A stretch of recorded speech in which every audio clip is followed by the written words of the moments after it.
Wage labor is the socioeconomic relationship between a worker and an employer, where the worker sells their labor under a formal or informal employment contract. These transactions usually occur in a labor market where wages are market-determined. In exchange for the wages paid, the work product generally becomes the undifferentiated property of the employer, except for special cases such as the vesting of intellectual property patents in the United States, where patent rights are usually vested in the employee personally responsible for the invention. A wage laborer is a person whose primary means of income is from the selling of his or her labor in this way. In modern mixed economies such as those of the OECD countries, it is currently the most common form of work arrangement. Although most labor is organized as per this structure, the wage work arrangements of CEOs, professional employees, and professional contract workers are sometimes conflated with class assignments, so that wage labor is considered to apply only to unskilled, semi-skilled or manual labor types. The most common form of wage labor currently is ordinary direct, or full-time, employment in which a free worker sells his or her labor for an indeterminate time, in return for a money wage or salary and a continuing relationship with the employer which it does not in general offer contractors or other irregular staff. However, wage labor takes many other forms, and explicit as opposed to implicit contracts are not uncommon. Economic history shows a great variety of ways in which labor is traded and exchanged. The differences show up in the form of employment status. A worker could be employed full-time, part-time, or on a casual basis. He or she could be employed, for example, temporarily for a specific project only, or on a permanent basis. Part-time wage labor could combine with part-time self-employment. The worker could be employed also as an apprentice. Civil status. The worker could, for example, be a free citizen, an indentured laborer, the subject of forced labor. A worker could be assigned by the political authorities to a task. They could be a semi-slave or a serf bound to the land who is hired out part of the time. So the labor might be performed on a more or less voluntary basis, or on a more or less involuntary basis, in which there are many gradations. Method of payment. The work done could be paid in cash, or in kind, or in the form of piece rates, where the wage is directly dependent on how much the worker produces. In some cases, the worker might be paid in the form of credit used to buy goods and services, or in the form of stock options or shares in an enterprise. Method of hiring. The worker might engage in a labor contract on his or her own initiative, or he or she might hire out their labor as part of a group, but he or she may also hire out their labor via an intermediary to a third party. In this case, he or she is paid by the intermediary, but works for a third party which pays the intermediary. In some cases, labor is subcontracted several times, with several intermediaries. Another possibility is that the worker is assigned or posted to a job by a political authority, or that an agency hires out a worker to an enterprise together with means of production. Criticisms. Socialists see wage labor as a major, if not defining, aspect of hierarchical industrial systems. Most opponents of the institution support worker self-management and economic democracy as alternatives to both wage labor and to capitalism, while most opponents of wage labor blame the capitalist owners of the means of production for its existence. Most anarchists and other libertarian socialists also hold the state as equally responsible as it exists as a tool utilized by capitalists to subsidize themselves and protect the institution of private ownership of the means of production, which guarantees the concentration of capital among a wealthy elite, leaving the majority of the population without access.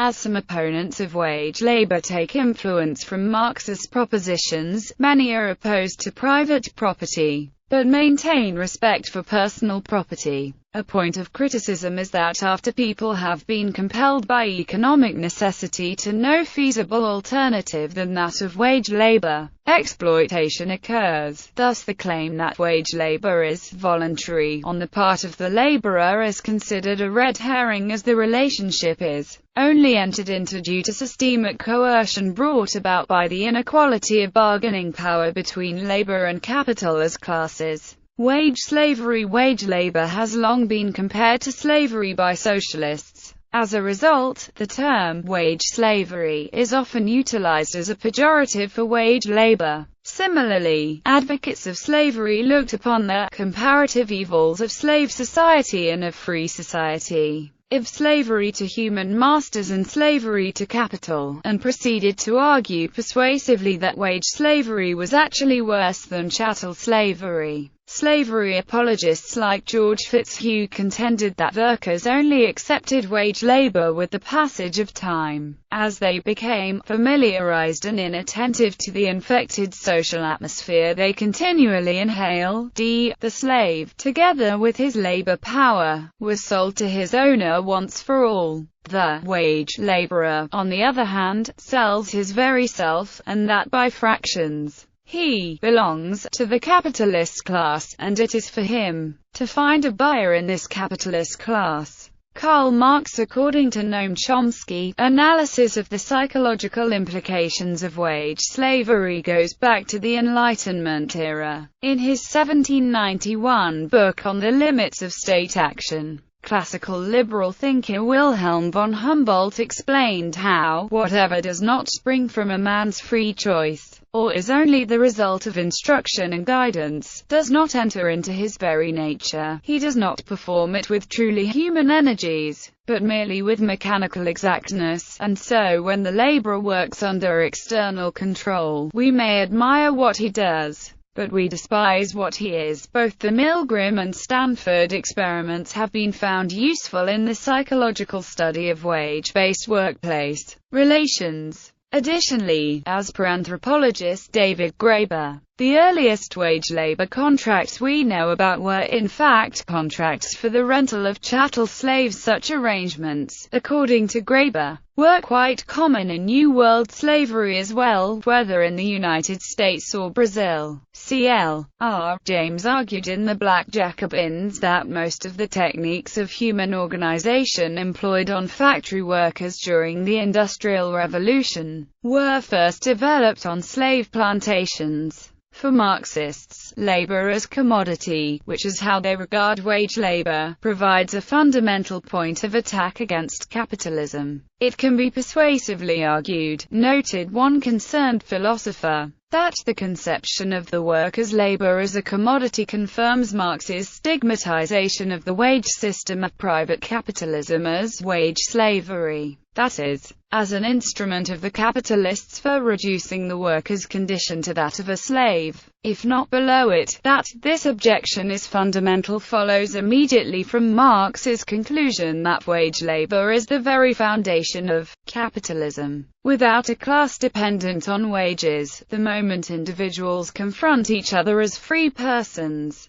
there can be no production of surplus value. Without the production of surplus value there can be no capitalist production, and hence no capital and no capitalist. Bibliography. Articles. Castle, Wilfred. The Slaveholders' Indictment of Northern Wage Slavery. Journal of Southern History 6. 504-520. JSTOR 2,192,167. Graeber, David. Fragments of an Anarchist Anthropology. Prickly Paradigm Press. ISBN 978-0-9728196-4-0. Graeber, David. Possibilities. Essays on Hierarchy, Rebellion and Desire. AK Press. ISBN 978-1-904859-66-6. Hallgrimsdottir, Helga Kristen, Benoit, Cecilia. From Wage Slaves to Wage Workers.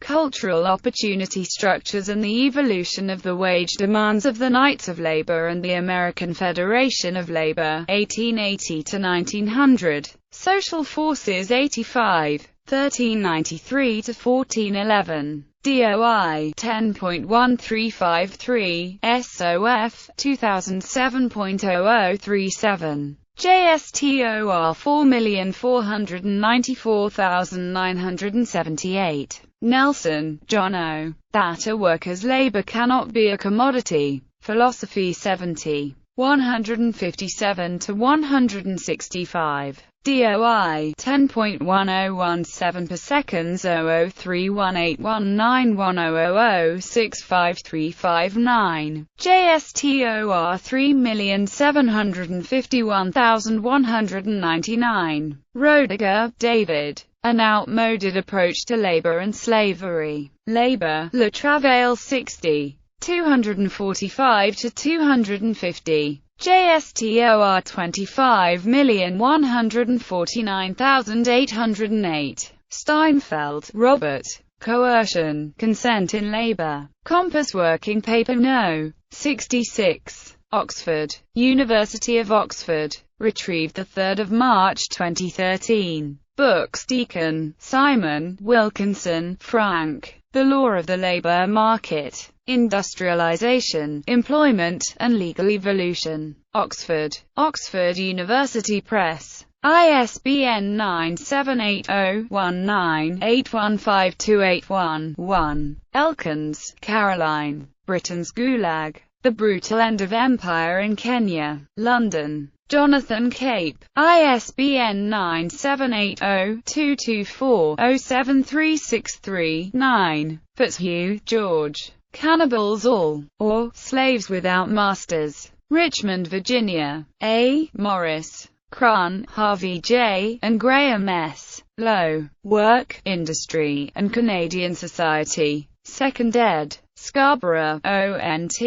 Nelson, Canada. XII 430p. ISBN 0-17-603540-0. Olasoga, David. Erickson, Caspar W. The Kaiser's Holocaust. Germany's Forgotten Genocide. London. Faber and Faber. ISBN 978-0-571-23141-6. Marx, Karl. Wage, Labor and Capital. Marx, Karl. 1867. Capital, Volume 1. London. Penguin Classics. ISBN 978-0-140-44568-8. Roediger, David. 1991. The Wages of Whiteness, Race and the Making of the American Working Class. London and New York. Verso. ISBN 978-1-844-67145-8.